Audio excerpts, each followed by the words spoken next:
সালাউদ্দিন সাহেব এই উত্তরগুলো দেন।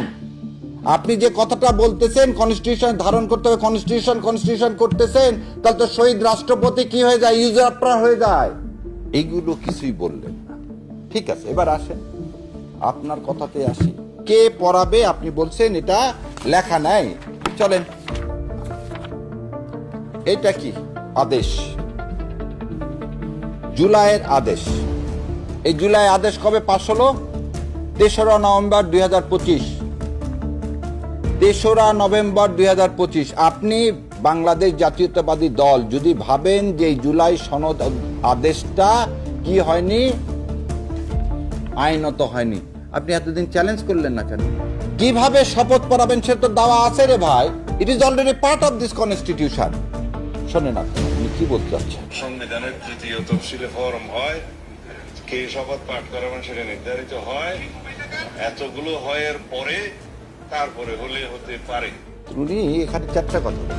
একটা কথা বললেন, সংবিধান সংস্কার পরিষদ যদি কনস্টিটিউশনের ধারণ হয়, যদি এই মর্মে কনস্টিটিউশন অ্যামেন্ডমেন্ট হয়, যদি শপথ এই কনস্টিটিউশন 3rd শিডিউলে ইনকর্পোরেট হয় এবং কে শপথ পড়াবে এটা নির্ধারিত হয়, তারপরে হইলে হতে পারে, হবে এই কথা উনি বলতেছেন না। সে যে কথাগুলো বললো এই কথাগুলোর বিন্দু মাত্র কোনো আইনগত বা কোনো রকমের কোনো ভিত্তি নাই। তিনি বললেন যে আজকে শপথ তিনি নিতে পারছেন না কেন? শপথ কনস্টিটিউশনের কি 3rd শিডিউলে নাই, শপথ কে পড়াবেন সেটা নির্দিষ্ট নাই। তারপরে কি বলতেছে, এটা কনস্টিটিউশনের মধ্যে তো নাই। কি পাকিস্তানের ইলেকশনে যারা পার্টিসিপেট করলেন তাদেরকে দিয়ে একটা কনস্টিটিউশন অ্যাসেম্বলি গঠন করলেন। তাহলে এই constitution assembly, provision constitution assembly গঠন হলো যাদেরকে দিয়ে, তাদেরকে বাংলাদেশের কনস্টিটিউশন তৈরি করার কোনো ম্যান্ডেট দেওয়া জীবনেও হয়নি।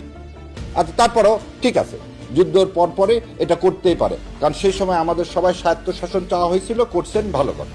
16ই ডিসেম্বর থেকে এটা বাংলাদেশে কি হলো, ইফেক্ট হলো।